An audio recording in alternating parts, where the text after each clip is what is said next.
가나안복지선교방송 시청자 여러분, 저는 경기도 군포에 위치한 선민교회를 담임하고 있는 강병관 목사입니다. 오늘은 마태복음 27장 3절에서 10절의 말씀을 본문으로 토기장이 피밭에 대하여라는 제하의 말씀으로 은혜를 나누고자 합니다.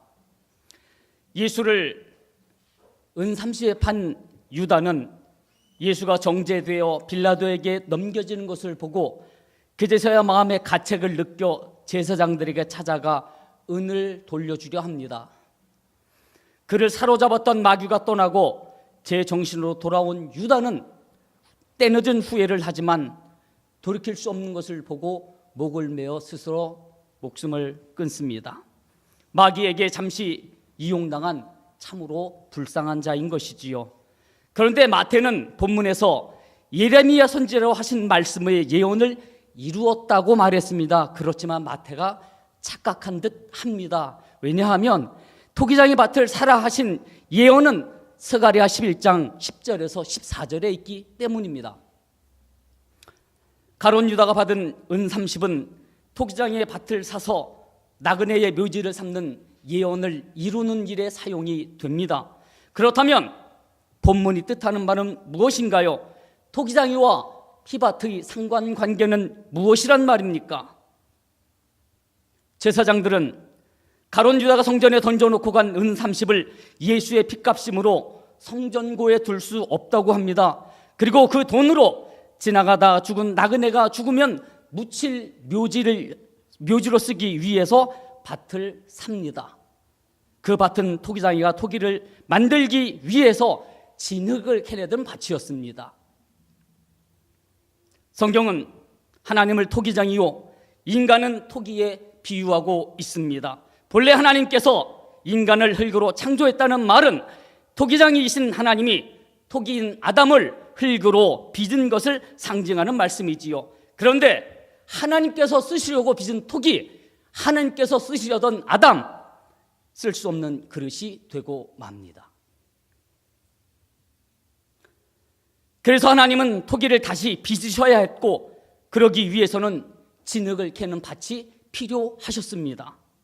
이에 참목자인 예수께서 자신의 몸값으로 토기장의 밭을 사서 인간을 다시 빚는 것을 암시하는 것이 바로 스가랴에서 있는 예언의 말씀인 것입니다.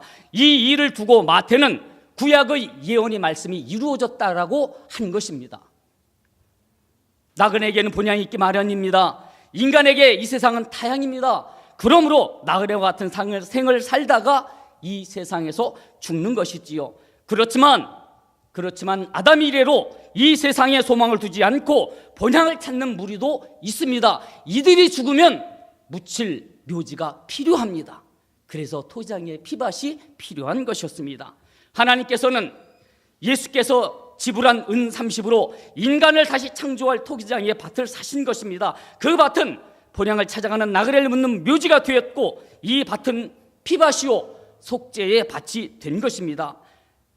또한 동시에 이 피밭은 부활을 기다리는 소망의 장소이기도 한 것입니다. 토기장의 밭을 사신 하나님은 나그네가 되어 잠든 자를 토기장의 밭에서 다시 살리는 일, 다시 말하면 구원의 일을 준비하고 계셨던 것이지요. 공교롭게도 가룟 유다가 참목자인 예수를 팔아 마련한 은 30이 그 종잣돈이 되었으니 하나님의 섭리는 참으로 오묘합니다. 로마 군병들에 의해 뜯겨진 예루살렘의 수많은 성전의 금이 콜로세움을 세웠고, 그 콜로세움에서 수많은 믿음의 선진들이 순교했다는 것 또한 역사의 현실인 것입니다. 택함받은 성도는 나그네입니다.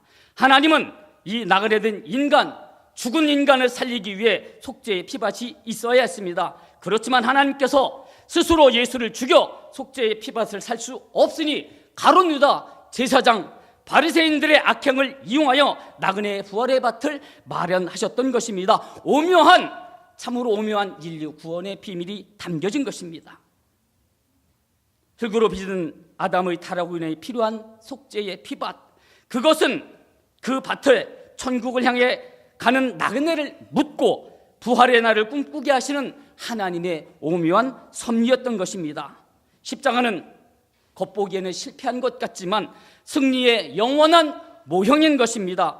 예수의 죽음은 종말처럼 보였지만 부활의 시작이었습니다. 이것을 기억하시며 하나님의 구원의 섭리에 여러분의 모든 마음과 정성을 모아서 소원하는 마음으로 기도하시기를 소원합니다. 할렐루야.